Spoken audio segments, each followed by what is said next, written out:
Assalamualaikum warahmatullahi wabarakatuh.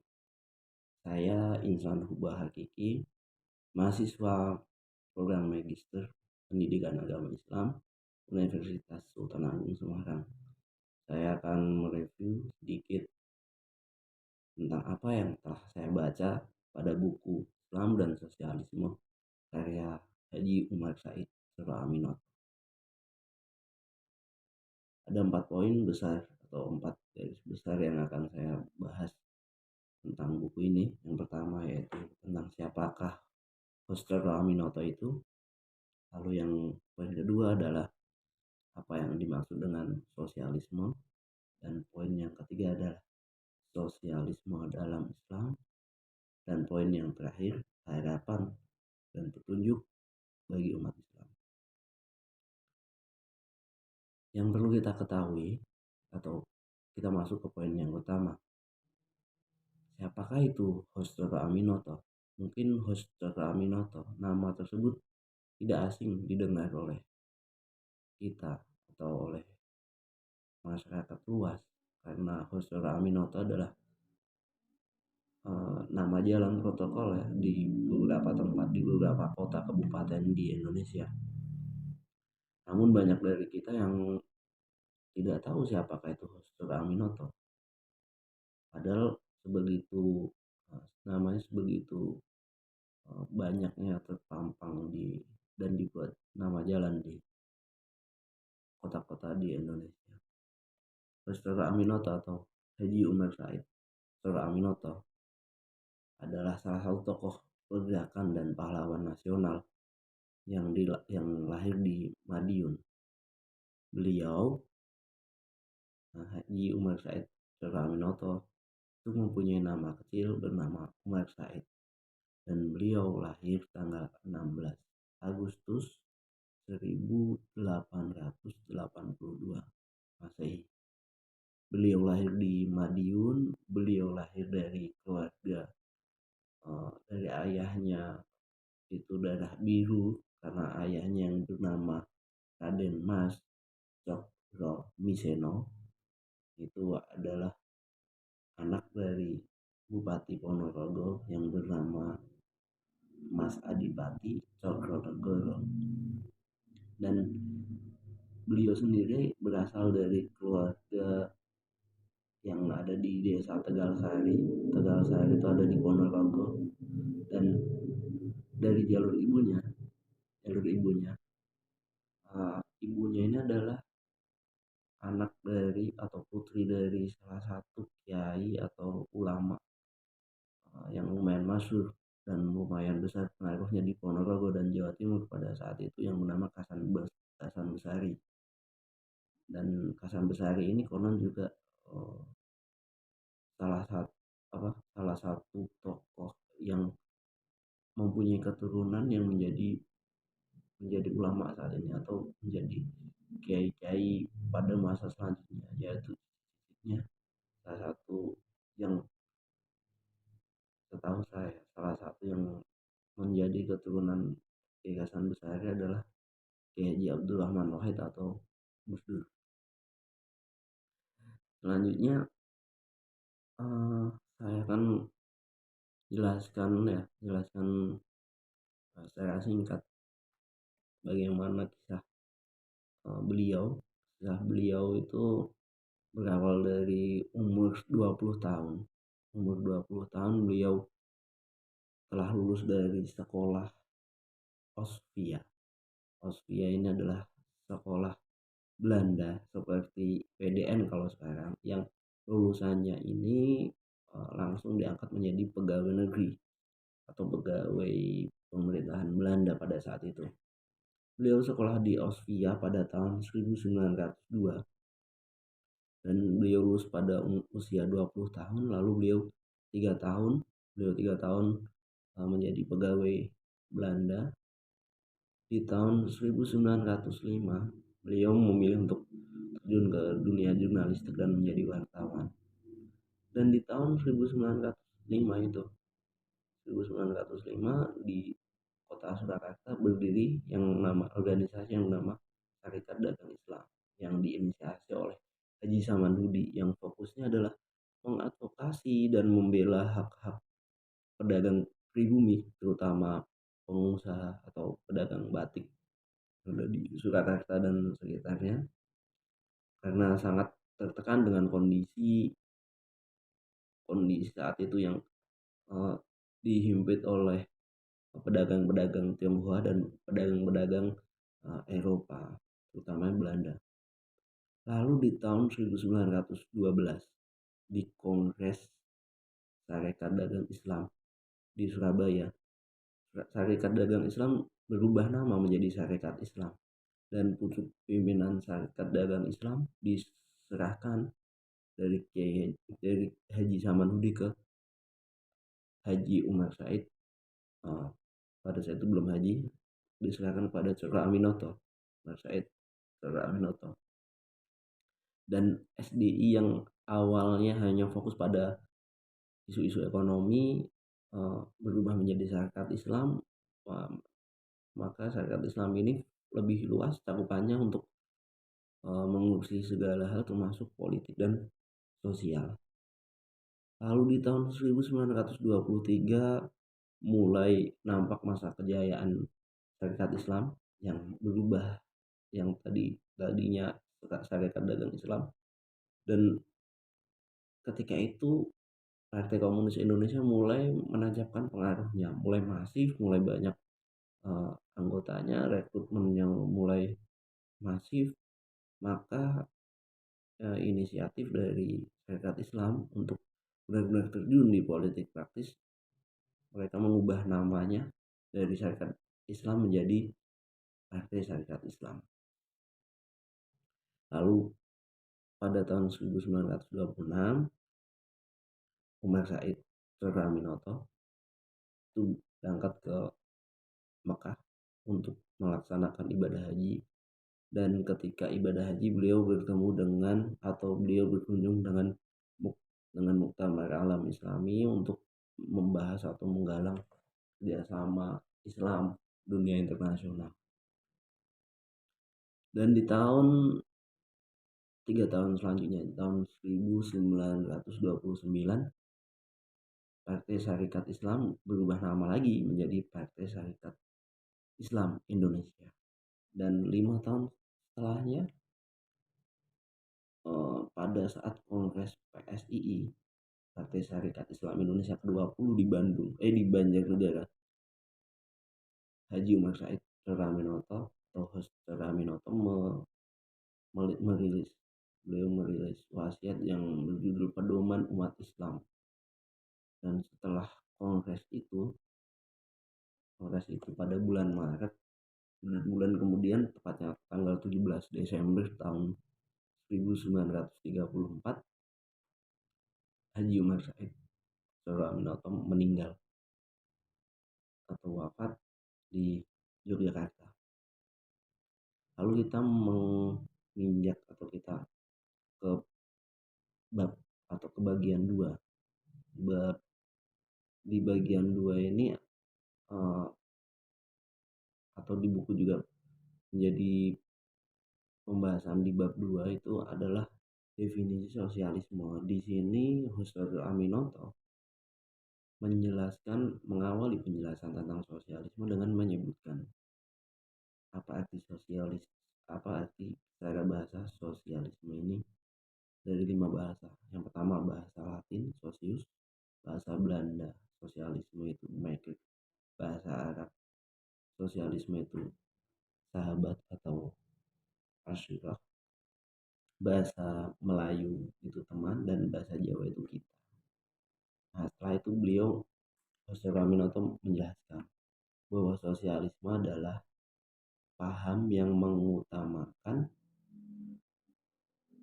pertemanan dan sebaliknya, dan bertentangan dengan individualisme yang mengutamakan kepentingan individu. Sosialisme menunjukkan kepada kita atau kepada penganut sosialisme untuk memikul tanggung jawab atas perbuatan satu sama lain. Dengan individualisme kebalikannya, yaitu mengutamakan tiap individu atau dirinya sendiri. Sosialisme punya banyak ragam yang berbeda-beda. Semuanya bertujuan memperbaiki nasib golongan manusia yang termiskin dan terbanyak jumlahnya dengan memerangi sebab-sebab kemiskinan tersebut. Itu. Lalu Suraminata juga punya pandangan bahwa sosialisme yang harus dituju oleh umat Islam adalah sosialisme yang bermaksud mencari keselamatan bukan hanya di dunia, tapi keselamatan dunia akhirat. Di sini juga Suraminata menjelaskan pemikiran Karl Marx. Jadi tentang siapa itu gurunya Karl Marx, ada Hegel, ada Feuerbach gitu. Terus ada disebutkan juga beberapa semua yang diajarkan oleh Karl Marx, ajaran-ajarannya dari mulai paham materialisme sampai di ujungnya itu ada negara yang tak diperlukan lagi, itu ditulis oleh beliau di sini. Nah, saya menangkap bahwa mungkin pada saat itu sangat viral ajaran-ajaran Marxisme yang dibawa oleh kaum komunis atau PKI. Nah, karena itu mungkin untuk membendung itu Suraminoto membuat buku ini. Kita ke poin 3, sosialisme dalam Islam. Sosialisme dalam Islam ini saya bagi pada empat subbab. Yang pertama, ketika bangsa Arab sebelum ada Nabi Muhammad, kita tahu bahwa pada masa jahiliyah itu peperangan di mana-mana, peperangan antar suku, antar klan, juga kebanggaan nasab itu luar biasa fanatiknya. Juga ketika bayi dikubur hidup-hidup, perjudian, pencurian, perselingkuhan, minuman keras merajalela. Nah, itu semua itu contoh real, contoh nyata bahwa individualisme itu merusak. Itu dijelaskan oleh Hosea Kaminoto begitu. Lalu sosialisme Nabi dicontohkan oleh Hosea Kaminoto bahwa Nabi Muhammad ini sosok yang sangat sosialis, dan Hosea Kaminoto mengutip Edward Gibbon, sejarawan Inggris. Begini bunyinya. Nabi Muhammad membenci tanda kehormatan dan barang-barang yang menunjukkan kebesaran, dan utusan Allah itu melakukan pekerjaan rumah tangga. Ia menghidupkan api untuk memasak, membersihkan lantai, memerah susu, dan menambal sepatunya atau seluruh barangnya ketika barang itu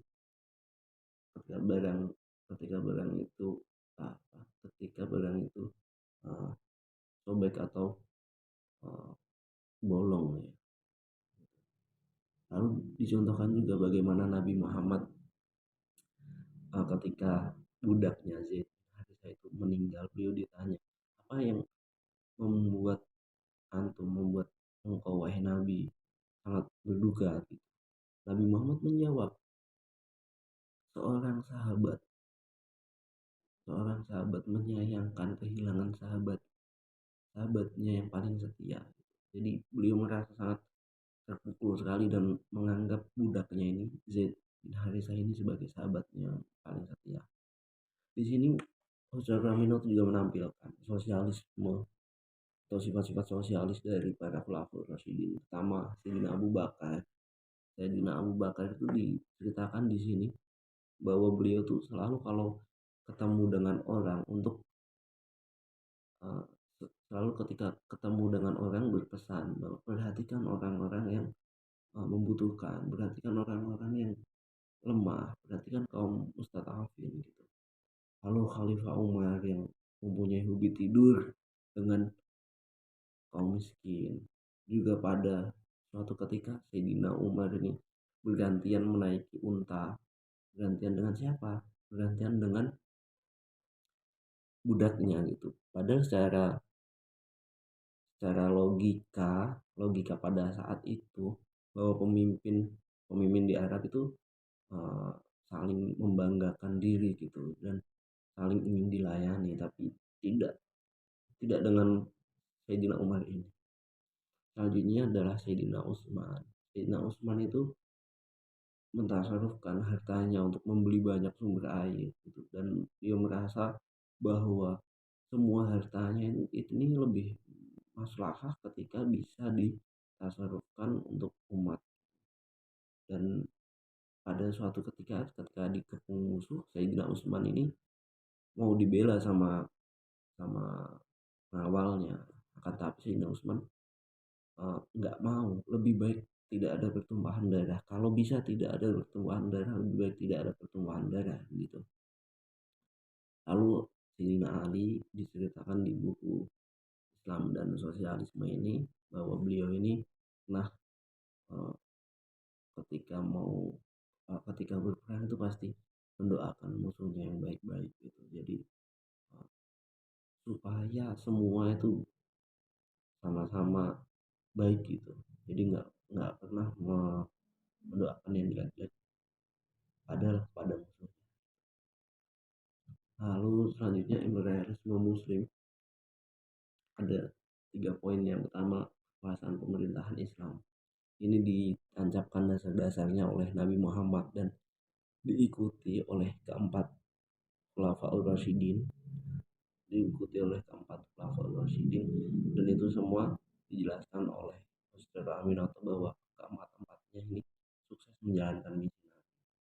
Lalu yang poin kedua, peraturan sosialisme pada pemerintahan Muslim ini.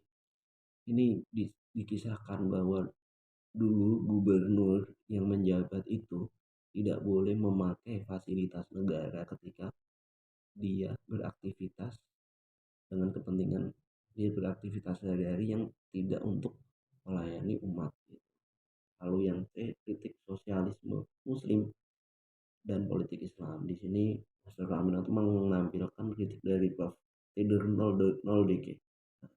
Dia mengkritik pemerintahan Khalifah Umar yang menyatakan bahwa pemerintah Khalifah Umar itu militeristik, yang biasanya militeristik itu enggak berlangsung lama kan, tapi dijawab oleh Master Raminanto di sini. Selanjutnya yang di agama, sosialisme dan kekuasaan. Nah, di sini Master Raminanto itu menulis secara runtut gitu bahwa sosialisme itu apa gitu, sosialisme itu bagus kalau bagaimana gitu. Lalu setelah itu, kenapa sosialisme itu membutuhkan agama, yang dimaksud agama ya Islam gitu.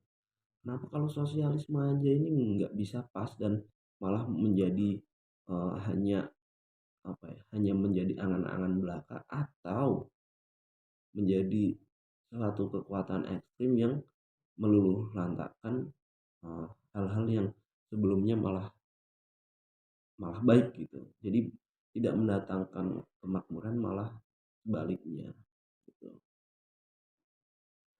Lalu disebutkan, karena tadi disebutkan juga doktrin-doktrin Karl Marx, Jose Romino itu punya 8 jalan mencapai tujuan manusia. Yang pertama, mengenal Allah.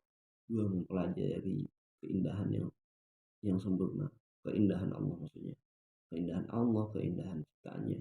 Yang ketiga, membuktikan kemahamurahannya Allah. Yang keempat, berdoa.